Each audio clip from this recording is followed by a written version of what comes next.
আসসালামু আলাইকুম রহমতুল্লাহ।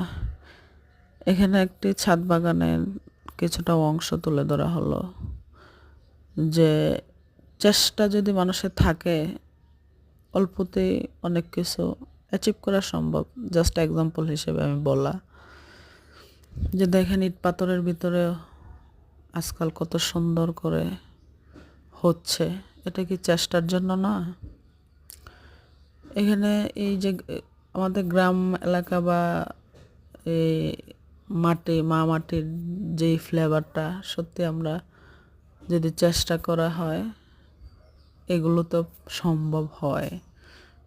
অসম্ভবের কোনো কিছুই নেই। আল্লাহ সৃষ্টি, মানুষ সৃষ্টির সেরা জীব, যদি চেষ্টা করে সবই সম্ভব। জাস্ট এটার জন্যই আমি এটা দেওয়া যে ছাদ কৃষি কীভাবে কি। ধন্যবাদ। আসসালামু আলাইকুম।